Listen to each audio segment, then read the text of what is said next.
Matteo Rovati said the move, which would see European Central Bank profits made from printing money poured straight into EU coffers, would be the thin end of the wedge, and the eventual outcome could be the creation of an authority with powers to levy taxes across the EU member states. He said, "It seems like nothing, but it is the dystopian nightmare that the pro-European citizens pass off as a great cultural achievement, these United States of Europe that every true patriot must consider a priority enemy.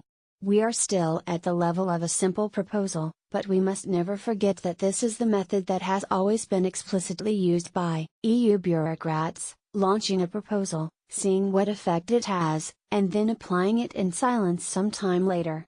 ECB boss Mario Draghi with EU chiefs Jean-Claude Juncker and Donald Tusk. It is the dystopian nightmare that the pro-European citizens pass off as a great cultural achievement. Matteo Rovati. The ECB has stressed that any such change would require alterations to its state, a spokesman said. Together with their own profits, the national central banks distribute it, according to national legislation, to their shareholders, which are the finance ministries.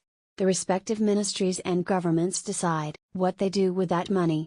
EU member states are already split on how to meet bold new targets for infrastructure projects and increase security with less money once Britain goes. Germany and France, the biggest EU economies, have said they could increase their contributions with certain conditions. Mario Draghi and Jean-Claude Juncker, but a group of other wealthier member states led by the Dutch are opposed to having to chip in more. The Netherlands, Denmark, Austria and Sweden, who are known as the Frugal Four, have refused to stomp up any more cash to prop up the bloc in the wake of the UK's departure. The smaller and richer members make up the group of 10 countries who contribute more in budget funds than they receive in EU subsidies. As Brussels chiefs count the cost of life without the UK, Jean-Claude Juncker ordered EU nations to fill the gaping £12 billion Brexit-sized hole by raising their contributions to 1% of GDP. Getty European Central Bank headquarters in Frankfurt, but the smaller nations are determined to keep their contributions the same and want the EU's next 7-year budget to remain the same. Last month, Austria's finance minister,